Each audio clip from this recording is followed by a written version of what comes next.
What up, guys, and welcome back to Thomas Reacts here on the 360 experience with myself, Thomas Mabaso. Here's what made me drop my pen and join politics. I had a very nice academic path, Shay. You know, I was coming in those professorial paths. But one thought really frustrates me. I don't know how you maybe will deal with it. The thought that if I stay at the university, there might be a fool in parliament who's going to run my life. A corrupt idiot with no clue whatsoever, just committed to buying votes in some conference of the ruling party, is going to preside over our affairs. And guys, I must say that this is a very good way of looking at politics, man. I mean, I wish young people right now in our country can listen to Dr. Mbuyiseni Ndlozi when he speaks about this, about being involved. Because the young people in this country, they are not being involved, man. Because, guys, when you look right now, all of these policies that these guys are doing, the damage that these guys are doing is going to come to us, the young people in this country. And young people in this country are not even interested in political discord. They don't want to go to the elections. They don't even want to participate with the elections. They don't want to vote. They don't want to talk about politics. They basically staying away from politics, and they are allowing these fools to run their lives. I mean, right now in our country, we have a high number of unemployment rate. All of these policies that these guys are pushing are hating young people, but for some reason young people are not waking up. When will enough be enough? When will young people be angry enough? Because it's right now in our country, our young people are not even angry enough. They are not angry at the fact that over 50% of young people in this country, majority of these people are qualified, majority of these people are able to work, are sitting at home doing nothing. Most of these guys, they turn into drug addicts. Some of them, they turn into drunkards. People are killing themselves. The suicide rates are high in our communities. The drug use, it's rampant in our communities. And we don't want to look at the fact that because these guys are pushing the policies that are harming us as young people in this country.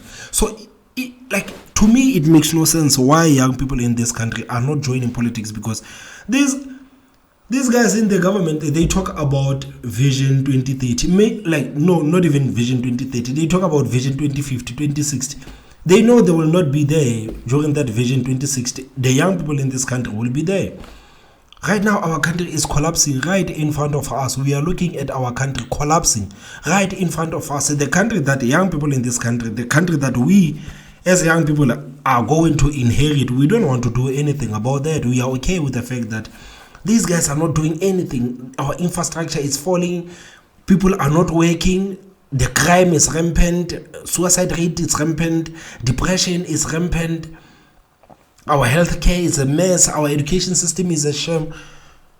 But for some reason, we don't want to be involved. And Dr. Mbuyiseni Ndlozi, what he talks about, guys, it is really personal to me, because I want us to build a country that we can all be proud of. Most of us right now, we have kids, and we want our kids to inherit a healthy country. But if we allow what's happening right now to continue happening, our kids are not going to be in a position where they inherit a healthy country. Ourselves, we are not going to be in a position where we inherit a healthy country, because for some reason South Africans are not even interested in participating in the votes, but they love complaining about everything. You know, when it comes to complaining, South Africans are number one. They will complain year in, year out, year in, year out, year in, year out. But when it comes time to actually do something about the problems that they've been complaining about, no, they simply stay away. People simply stay away. It makes no sense to me. It's Sometimes people go out there and vote for the African National Congress, and the next week, literally next week, they will be out there protesting, banning clinics and banning the roads there. Like, knowing exactly that the last week I was voting for the African National Congress, I was voting for these kind of service delivery, I was voting for these guys to continue looting and stealing everything that they can steal. I was voting for a president who is going to the president that is going to prioritize the cadres instead of people who are qualified. I was voting for Nomvula Mkwenyane, man. I was voting for Lindwe Zulu, man. I was voting for Fikile Mbalula. These are the reasons, like, these are the things that people find it so hard to grasp and understand, that when you vote for a certain political party, especially right now in our country, people who continue voting for the African National Congress, they vote for the African National Congress, but at the end of the day, they go out there and complain about the African National Congress. It makes no sense. And even people who are not even voting for the African National Congress, they don't even want to participate to kick out the African National Congress. That is causing them pain. They would rather sit at home and not doing anything and simply abstain from voting. Just imagine, guys, it's one day, few hours. You can simply dedicate 2 hours of your time. You go to the polls and you vote for that political party. You don't vote for the African National Congress. If you no longer want the African National Congress to run the country, you can simply go to the polls and vote. Man, you can dedicate only 2 hours of your time. Sometimes I wish young people can hear me, man. You can dedicate only 2 hours of your time, but when it's on election day, people are taking the day as the day to go out with friends, to go out and drink, and to go out and have fun. But when you really look at it, it is not the day to have fun. It is the day to make decisions about our country. It is the day to actually decide where we want to take our country. But young people in this country are not seeing that. And I wish young people can hear me, that, guys, this is the country that we are going to inherit. You can see the mess that has been happening right now in our country. This is the country that we are going to inherit after the African National Congress, after the ANC. We are going to inherit such a broken country, man. A country with no borders, a country with no infrastructure, a country with nothing, man. No employment, nothing. This is the type of country that we are going to inherit. But young people, for some reason, they don't want to go out there and fight for this country, and it is going to hurt them. And I wish I can make them see that, guys, this is going to be a disaster.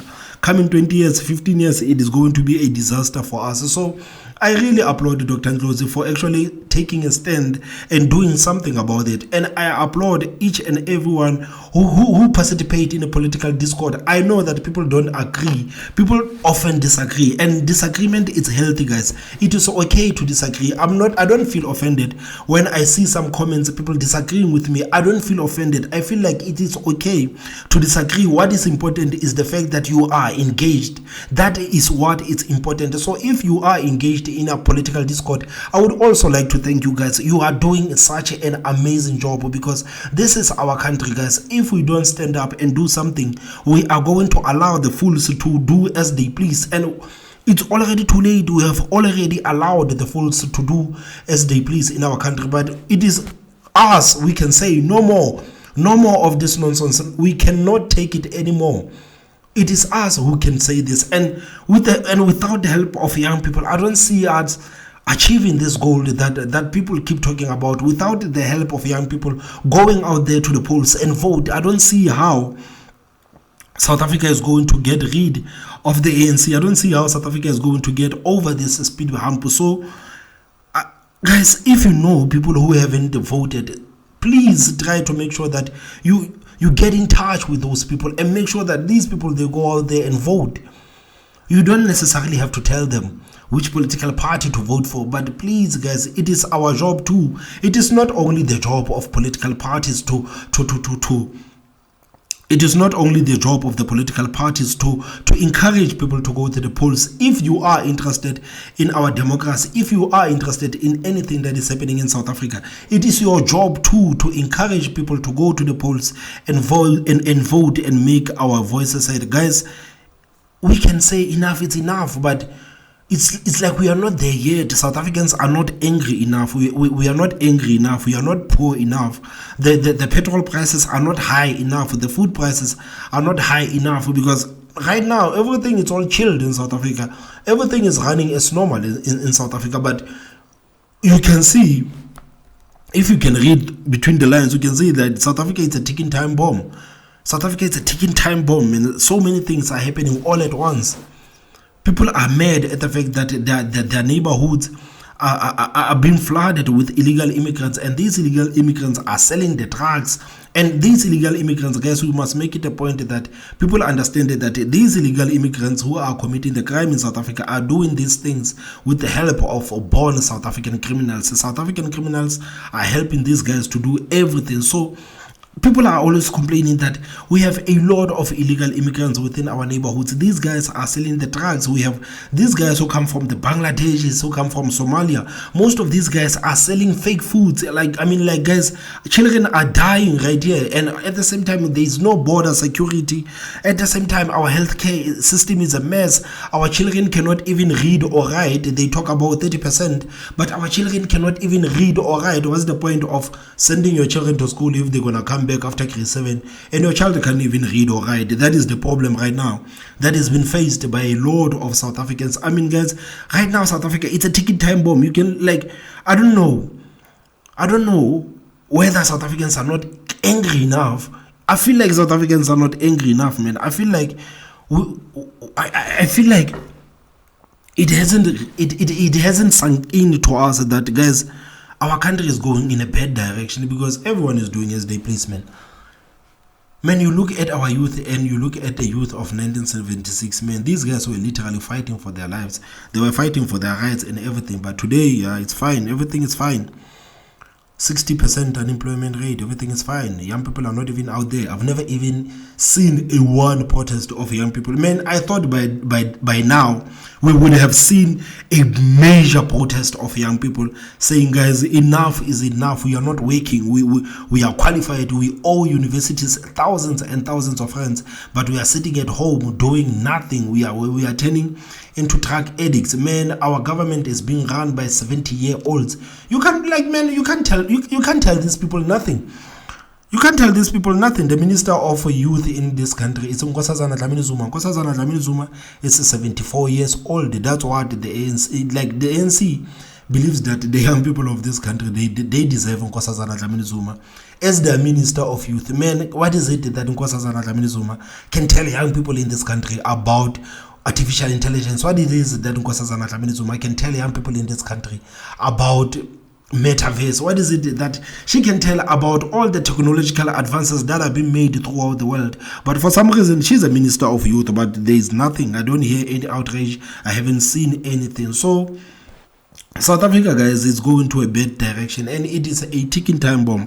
I don't know what is going to happen with South Africa, but man, I fear what is going to happen with South Africa. And I must say again, guys, if you are engaged in this political discourse, I really applaud you, man.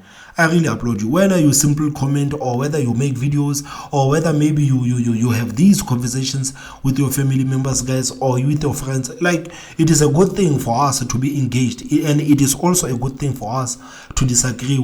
To disagree, it is not a bad thing. It is a very good thing to disagree. What is important is the fact that all of us, we are engaged. That's what's important. I'm like, I think I must go and fight. Nothing of going to Parliament and shouting at those old people. It's very painful. I really don't prefer. When I think those things are easy, off shouting there and climbing on tables in overalls to shout at people the age of my mother. We come from decent families. Our parents are decent people who taught us to be decent, to respect the elderly. We really want to. We really want to respect the elderly. But oh my God, we are seized with corrupt thieves for elderly. Oh God, when I come to South African Parliament, abachonjai.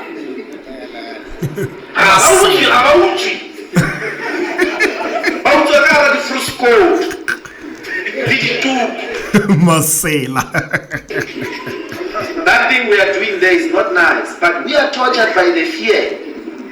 This country is falling apart. If you think you're smart, Jeez, man. if you are really intelligent, why are you conceding politics to the less intelligent? If you think you're the one with the clue, Fact. why is the country ran by people who are clueless? Why is Transnet being ran apart if we've got the brains in this country? They said to us the other day, over 40% of councillors, if I'm not mistaken, in KwaZulu-Natal don't have matric and couldn't read and write. It's cadre deployment, Baba. It's cadre deployment. Do you know even right now the ANC wants the court to seal the cadre deployment records, man. They don't want the public to see how they conducted their employment there, man. So, no, like 40 councillors who didn't even go to school, who can't even read or write. It is not surprising coming from the African National Congress, man. That's how they run. That's how they run this country. Just imagine your councillor, man. Your councillor can't even read or write, man. Imagine if your councillor can't even read or write.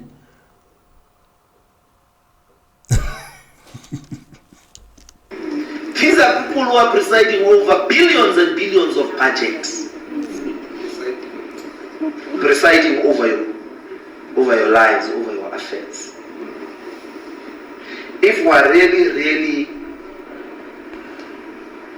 smart, if we are really committed, and I'm speaking to you as academics and scholars in the public administration field, you are more conversant with those problems than sometimes ourselves. I'm saying to you, there is a big challenge. You may have to think seriously about that question. You may have to take seriously the fact that when they are done with Transnet, they are coming for UNISA. When they are done with ESCOM, they are coming for WUSU. They are coming for VITS. Because when there's nothing else to eat, they are going to have to eat in universities, in high schools, until there is nothing left to destroy. So, the academic project of South Africa cannot be self-serving. It's got to serve the political, it has to be at the forefront, physically. Let's have professors as presidents. Let's have doctors as ministers. Let's have doctors as premiers. Let's have doctors as premiers. Yeah, we know you are running for Gauteng premier. I know what you're doing right there, Ndlozi. Let us ask a person, why do you want to lead us when you did not write a thesis? Because every day in Parliament you have to read voluminous texts. You don't have any relationship whatsoever with reading. How are you going to run a modern state? Because a modern state is about reading, it's about research.